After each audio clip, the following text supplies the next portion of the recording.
मौत होती है, पुलिस इसे एक जघन्य और क्रूर अपराध बताया है।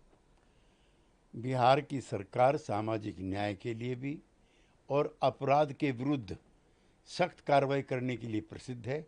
इसमें जो पीड़ित हैं उनको न्याय और इंसाफ मिलेगा। क्योंकि बिहार में चुनाव प्रचार कर रहे हैं, मल्लिकार्जुन खड़गे ने कहा है कि प्रधानमंत्री को चुनाव प्रचार से हटना चाहिए और दुश्मन पर ध्यान केंद्रित करना चाहिए। दुश्मन की तरफ से जब भी प्रहार होगा, प्रधानमंत्री, भारतीय सेना और भारत की जनता उसका मुंह तोड़ जवाब देगी। परिपाटी के हिसाब से बयान के बाद कांग्रेस या फिर विपक्ष के द्वारा विशेष सत्र बुलाने की मांग जो है वो ज्यादा धारदार हुई है। अगले महीने वर्षाकालीन मानसून सत्र प्रारंभ होने वाला है। कांग्रेस के मित्रों से मेरा सुझाव है कि वो पूरी तैयारी के साथ उसमें हिस्सा लें।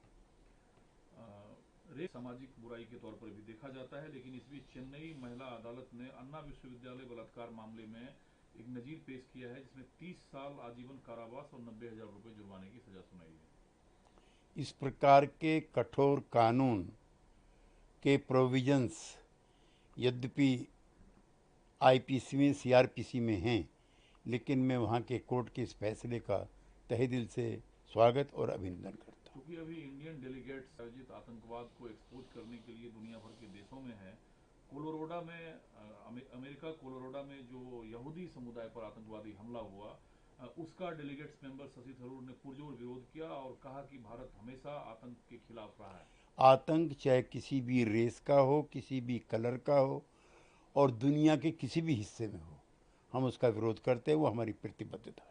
दक्षिण के राज्य तमिलनाडु में सत्ताधारी प्रस्ताव रेजोल्यूशन पास किए, जिसमें हिंदी थोपने का आरोप, केंद्र सरकार पर परीक्षा में हिंदी में सवाल पूछे जाने का विरोध जैसे मुद्दे छाए रहे। 60-70 के दशक में हिंदी विरोध, भारत विरोध, पृथक राष्ट्र जैसे मुद्दे समाप्त हो गए थे। श्री स्टालिन की सरकार इनको नए तरीके से तूल देने पर तुली हुई। चिराग पासवान एक तरीके से फर्स्ट में डेब्यू बिहार में कर सकते हैं, ऐसा उनकी पार्टी की संसदीय समिति ने फैसला लिया है। एनडीए गठबंधन की पार्टी का कोई भी घटक दल कहीं से भी किसी भी प्रकार का चुनाव लड़ सकता है, ये उनकी स्वतंत्रता है। कर्नाटक में जो कि कांग्रेस की सरकार है, ऐसा आरोप है सरकार का कि आरएसएस और बीजेपी कर्नाटक के कुछ हिस्से में मुसलमानों के खिलाफ नफरत फैलाने की फैक्ट्री चला रहे हैं।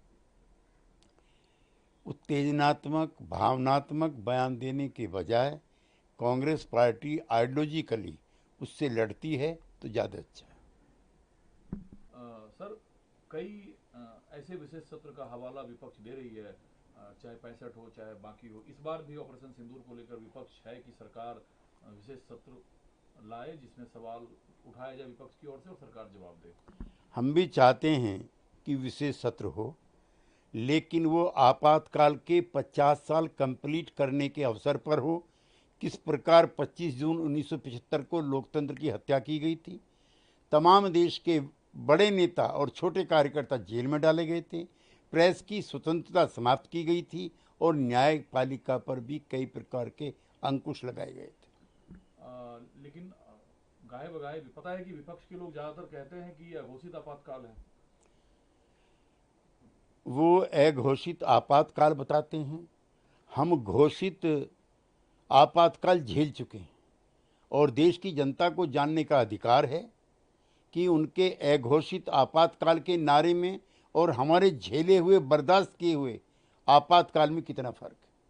अब दूसरा जो विपक्ष ऑपरेशन सिंदूर पर चर्चा चाहती है, जो संसद का विशेष सत्र 50 वर्ष आपातकाल के पूरे होने पर आहूत हो, उसमें ऑपरेशन सिंदूर पर भी चर्चा होनी चाहिए, ऐसा हमारा मत है।